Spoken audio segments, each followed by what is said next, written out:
2 Raja-Raja pasal 9 ayat 14 sampai pasal 10 ayat 36. Demikianlah Yehu bin Yosafat bin Nimsi mengadakan persepakatan melawan Yoram. Adapun Yoram sedang berjaga-jaga di Ramot Gilead bersama-sama dengan segenap orang Israel menghadapi Hazael, Raja Aram, tetapi Raja Yoram sendiri telah pulang ke Israel supaya luka-lukanya diobati, yang ditimbulkan orang Aram pada waktu ia berperang melawan Hazael, Raja Aram. Yehu berkata, "Jika kamu sudah setuju, janganlah biarkan siapapun meloloskan diri dari kota untuk memberitahukan hal itu ke Israel." Kemudian Yehu naik kereta dan pergi ke Israel, sebab Yoram berbaring sakit di sana. Juga Ahazia, Raja Yehuda, datang menjenguk Yoram.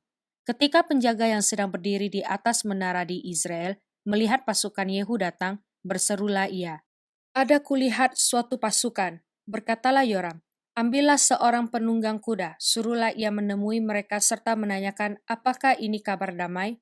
Lalu pergilah penunggang kuda itu untuk menemuinya dan berkata, "Beginilah tanya raja, apakah ini kabar damai?" Jawab Yehu, "Damai, bukan urusanmu. Baiklah, ikutlah aku." Dan penjaga itu memberitahukan, suruhan sudah sampai kepada mereka, tetapi ia tidak pulang. Disuruhnyalah penunggang kuda yang kedua dan setelah sampai kepada mereka berkatalah ia, "Beginilah tanya raja, apakah ini kabar damai?" Jawab Yehu, "Damai, bukan urusanmu. Baiklah, ikutlah aku." Dan penjaga itu memberitahukan, sudah sampai ia kepada mereka tetapi ia tidak pulang. Dan cara memacunya adalah seperti cara Yehu, cucu Nimsi, memacu sebab ia memacu seperti orang gila. Sesudah itu berkatalah Yoram, "Pasanglah kereta." Lalu orang memasang keretanya, maka keluarlah Yoram Raja Israel dan Ahazia Raja Yehuda masing-masing naik keretanya. Mereka keluar menemui Yehu, lalu menjumpai dia di kebun Nabot, orang Israel itu. Tatkala Yoram melihat Yehu, bertanyalah ia, "Apakah ini kabar damai, hai Yehu?" Jawabnya, "Bagaimana ada damai, selama sundal dan orang sihir ibumu Izabel begitu banyak?" Segera Yoram berputar dan mau melarikan diri sambil berseru kepada Ahazia, "Itu tipu, Ahazia." Tetapi Yehu menarik busurnya dengan sepenuh kekuatannya, lalu memanah Yoram di antara kedua bahunya, sehingga anak panah itu menembus jantungnya. Maka rebalah ia di dalam keretanya. Kemudian berkatalah Yehu kepada Bidkar, perwiranya, "Angkat dan lemparkanlah mayatnya ke kebun Nabot, orang Israel itu, sebab ketahuilah bahwa pada waktu aku dan engkau berdampingan menunggang kuda mengikuti Ahab, ayahnya, maka Tuhan telah mengucapkan terhadap dia hukuman ini. Sesungguhnya aku telah melihat darah Nabot dan darah anak-anaknya tadi malam. Demikianlah firman Tuhan. Maka aku akan membalaskannya kepadamu di kebun ini. Demikianlah firman Tuhan. Oleh sebab itu, angkat dan lemparkanlah mayatnya ke kebun ini sesuai dengan firman Tuhan." Ketika Ahazia Raja Yehuda melihat itu, maka ia pun melarikan diri ke arah Bet Hagan, tetapi Yehu mengejarnya sambil berkata, "Panahlah dia juga." Maka mereka memanah dia di atas keretanya di pendakian ke Gur dekat Ibleam. Ia lari ke Megido dan mati di sana. Para pegawainya mengangkut mayatnya ke Yerusalem, lalu mereka menguburkan dia dalam kuburnya sendiri, di samping nenek moyangnya di kota Daud. Adapun Ahazia menjadi raja atas Yehuda dalam tahun ke-11 zaman Yoram bin Ahab. Sampailah Yehu ke Israel. Ketika Izabel mendengar itu, ia mencalak matanya, dihiasinyalah kepalanya, lalu ia menjenguk dari jendela.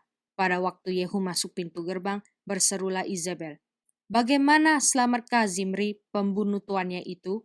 Yehu mengangkat kepalanya melihat ke jendela itu dan berkata, "Siapa yang di pihakku? Siapa?"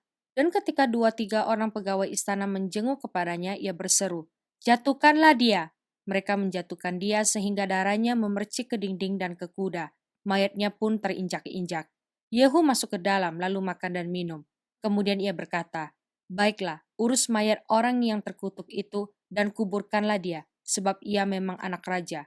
Mereka pergi untuk menguburkannya, tetapi mereka tidak menjumpai mayatnya, hanya kepala dan kedua kaki dan kedua telapak tangannya. Mereka kembali memberitahukannya kepada Yehu, lalu ia berkata, "Memang begitulah firman Tuhan yang diucapkannya dengan perantaraan hambanya, Elia orang Tisbe itu. Di kebun di luar Israel akan dimakan anjing daging Izabel.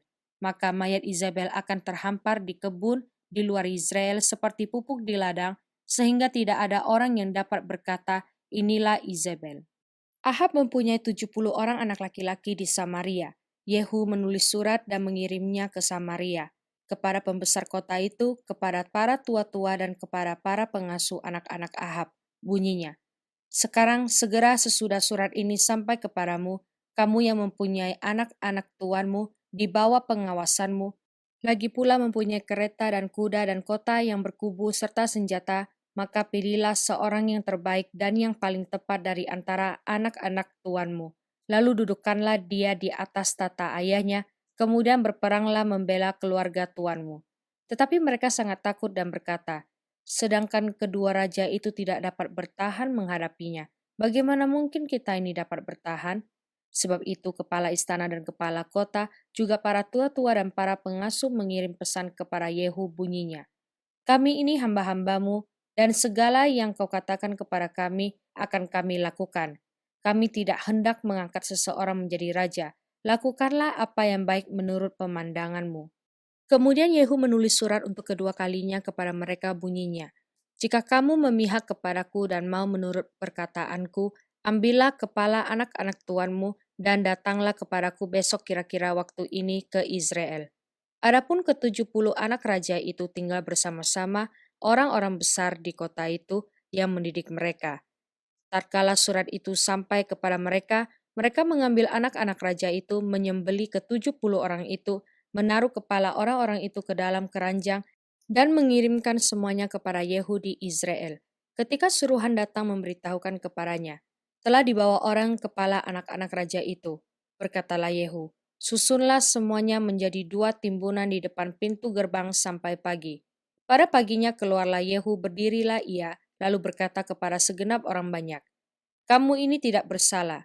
Memang akulah yang telah mengadakan persepakatan melawan tuanku dan telah membunuh dia. Tetapi semua orang ini, siapakah yang membunuh mereka? Ketahuilah sekarang bahwa firman Tuhan yang telah diucapkan Tuhan tentang keluarga Ahab tidak ada yang tidak dipenuhi. Tuhan telah melakukan apa yang difirmankannya dengan perantaraan Elia hambanya. Lalu Yehu membunuh semua orang yang masih tinggal dari keluarga Ahab yang di Israel, juga semua orang besarnya, orang-orang kepercayaannya, dan imam-imamnya. Tidak ada padanya seorang pun yang ditinggalkan Yehu hidup. Kemudian bangkitlah Yehu pergi ke Samaria. Di jalan dekat Bet-Eket, perkampungan para gembala, bertemulah ia dengan sanak saudara Ahazia Raja Yehuda, lalu ia bertanya, siapakah kamu ini? Jawab mereka, kami adalah sanak saudara Ahazia, dan kami datang untuk memberi salam kepada anak-anak raja dan anak-anak ibu suri. Berkatalah Yehu, tangkaplah mereka hidup-hidup. Lalu ditangkaplah mereka hidup-hidup, disembeli dekat perigi Bet-Eket, 42 orang, dan tidak ada seorang pun ditinggalkannya hidup daripada mereka. Setelah pergi dari sana, bertemulah ia dengan Yonadab bin Rekab yang datang menyongsong dia. Ia memberi salam kepadanya serta berkata, apakah hatimu jujur kepadaku seperti hatiku terhadap engkau? Jawab Yonadab, ya. Jika ya, berilah tanganmu. Maka diberinyalah tangannya, lalu Yehu mengajak dia naik ke sampingnya ke dalam kereta. Berkatalah Yehu, marilah bersama-sama aku supaya engkau melihat bagaimana giatku untuk Tuhan. Demikianlah Yehu membawa dia dalam keretanya. Setelah Yehu sampai di Samaria, maka ia membunuh semua orang yang masih tinggal dari keluarga Ahab di Samaria. Ia memunahkannya sesuai dengan firman Tuhan yang diucapkan Tuhan kepada Elia. Kemudian Yehu mengumpulkan seluruh rakyat, lalu berkata kepada mereka, adapun Ahab masih kurang beribadah kepada Baal, tetapi Yehu mau lebih hebat beribadah kepadanya. Oleh sebab itu, panggillah menghadap aku semua nabi Baal, semua orang yang beribadah kepadanya dan semua imamnya. Seorang pun tidak boleh tidak hadir, sebab aku hendak mempersembahkan korban yang besar kepada Baal. Setiap orang yang tidak hadir tidak akan tinggal hidup. Tetapi perbuatan ini adalah akal Yehu supaya ia membinasakan orang-orang yang beribadah kepada Baal. Selanjutnya Yehu berkata, tentukanlah hari raya perkumpulan kudus bagi Baal.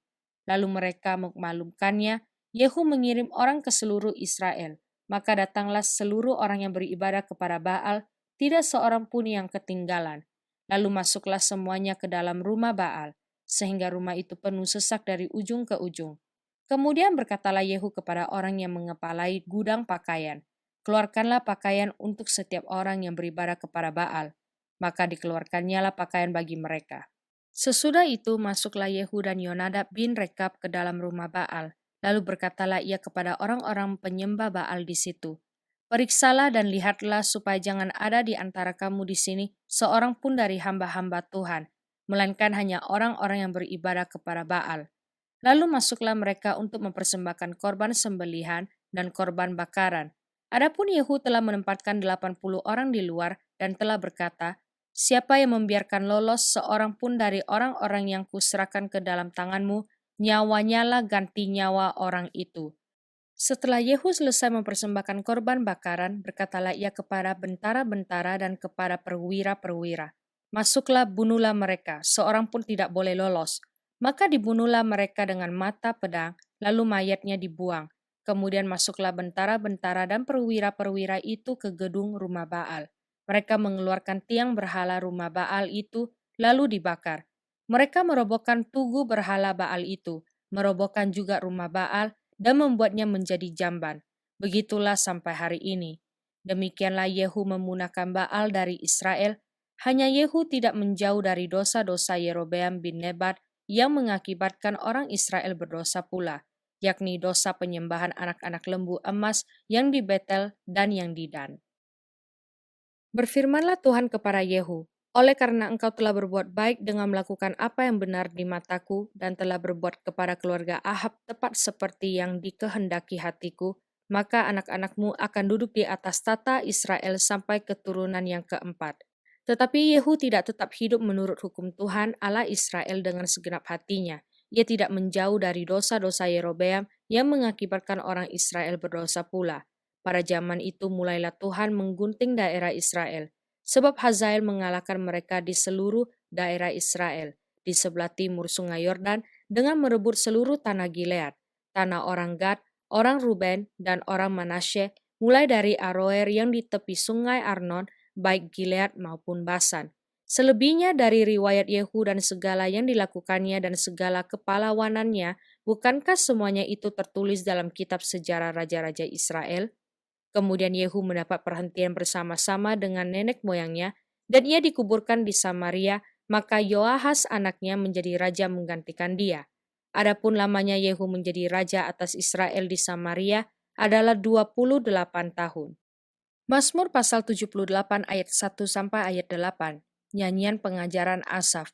"Pasanglah telinga untuk pengajaranku, hai bangsaku. Sendengkanlah telingamu kepada ucapan mulutku. Aku mau membuka mulut mengatakan amsal, aku mau mengucapkan teka-teki dari zaman purbakala, yang telah kami dengar dan kami ketahui, dan yang diceritakan kepada kami oleh nenek moyang kami. Kami tidak hendak sembunyikan kepada anak-anak mereka, tetapi kami akan ceritakan kepada angkatan yang kemudian puji-pujian kepada Tuhan dan kekuatannya dan perbuatan-perbuatan ajaib yang telah dilakukannya. Telah ditetapkannya peringatan di Yakub dan hukum Taurat diberinya di Israel. Nenek moyang kita diperintahkannya untuk memperkenalkannya kepada anak-anak mereka, supaya dikenal oleh angkatan yang kemudian, supaya anak-anak yang akan lahir kelak bangun dan menceritakannya kepada anak-anak mereka, supaya mereka menaruh kepercayaan kepada Allah dan tidak melupakan perbuatan-perbuatan Allah, tetapi memegang perintah-perintahnya, dan jangan seperti nenek moyang mereka, angkatan pendurhaka dan pemberontak, angkatan yang tidak tetap hatinya dan tidak setia jiwanya kepada Allah." Amsal pasal 16 ayat 27 sampai ayat 28. Orang yang tidak berguna menggali lubang kejahatan, dan pada bibirnya seolah-olah ada api yang menghanguskan. Orang yang curang menimbulkan pertengkaran, dan seorang pemfitnah menceraikan sahabat yang karib. Kisah para Rasul pasal 5 ayat 33 sampai pasal 6 ayat 15. Mendengar perkataan itu sangatlah tertusuk hati mereka dan mereka bermaksud membunuh rasul-rasul itu. Tetapi seorang Farisi dalam mahkamah agama itu yang bernama Gamaliel, seorang ahli Taurat yang sangat dihormati seluruh orang banyak, bangkit dan meminta supaya orang-orang itu disuruh keluar sebentar. Sesudah itu ia berkata kepada sidang, "Hai orang-orang Israel, Pertimbangkanlah baik-baik apa yang hendak kamu perbuat terhadap orang-orang ini. Sebab dahulu telah muncul si Teudas yang mengaku dirinya seorang istimewa dan ia mempunyai kira-kira 400 orang pengikut. Tetapi ia dibunuh dan cerai-berailah seluruh pengikutnya dan lenyap.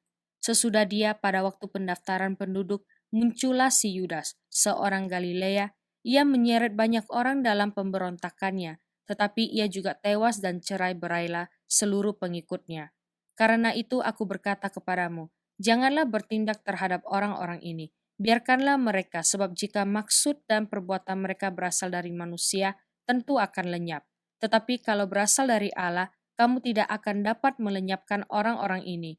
Mungkin ternyata juga nanti bahwa kamu melawan Allah. Nasihat itu diterima. Mereka memanggil rasul-rasul itu lalu menyesah mereka dan melarang mereka mengajar dalam nama Yesus. Sesudah itu mereka dilepaskan. Rasul-rasul itu meninggalkan sidang mahkamah agama dengan gembira karena mereka telah dianggap layak menderita penghinaan oleh karena nama Yesus.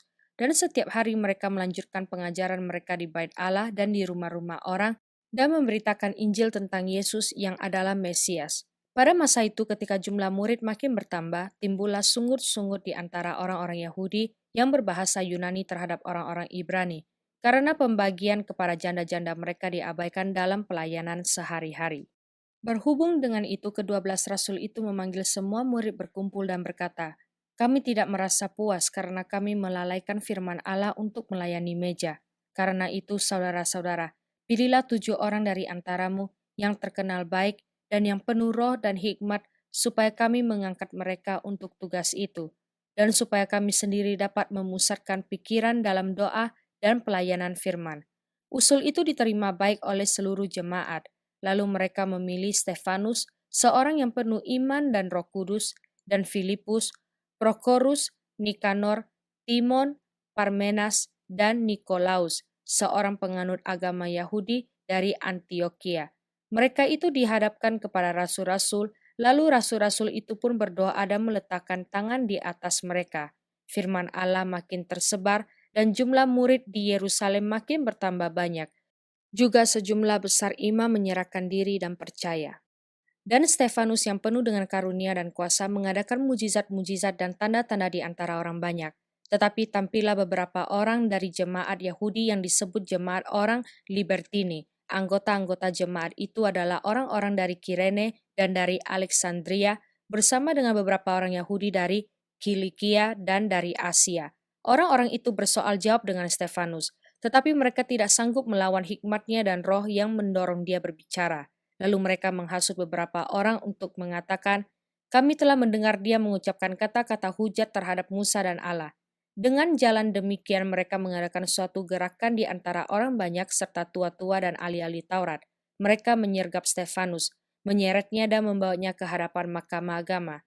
Lalu mereka memajukan saksi-saksi palsu yang berkata, orang ini terus-menerus mengucapkan perkataan yang menghina tempat kudus ini dan hukum Taurat. Sebab kami telah mendengar dia mengatakan bahwa Yesus orang Nazaret itu akan merubuhkan tempat ini dan mengubah adat istiadat yang diwariskan oleh Musa kepada kita. Semua orang yang duduk dalam sidang mahkamah agama itu menatap Stefanus, lalu mereka melihat muka Stefanus sama seperti muka seorang malaikat.